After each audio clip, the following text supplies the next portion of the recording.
Welcome, nominative case in German. And this is a table that we need to learn. It can have definite articles, indefinite, negative, and even personal pronouns.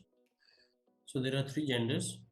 Masculine gender will always have article their man. Feminine, the article, the Frau, neuter, das Kind, and plural will always have article the Kinder, the children.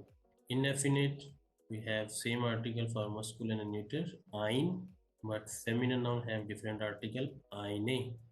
And the negative article is kein, same for neuter and masculine noun, kein. Feminine is keine and plural also have article keine.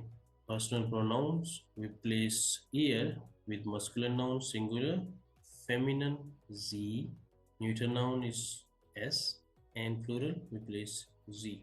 So these are personal pronoun for nominative case. We have few examples for nominative case in German. Nominative case is a basically subject.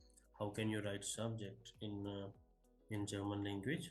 So means subject can have different articles. For example, from three genders can be masculine noun, feminine, or neuter. So in these examples, mostly we have highlighted the subject. So the colleague arbeitet, the colleague is working. So that is my subject. The colleague kommt Sarah aus England.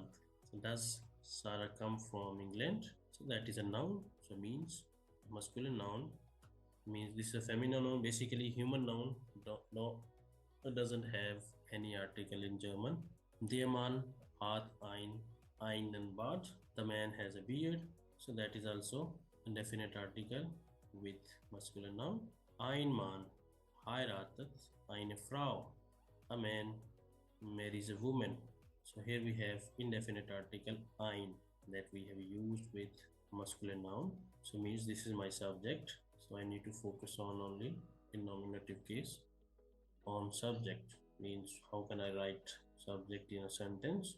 Here heiratet sie. He marries her. So in this example, we have technically highlighted the object. So this is my subject here. He, that is a personal pronoun, nominative case. So we need to learn this table that we use for nominative case personal pronouns. Ich, du. I hope you know that. So means subject usually consists of two or more words, but can also be the same of a person. So that's all for nominative case. Cheers.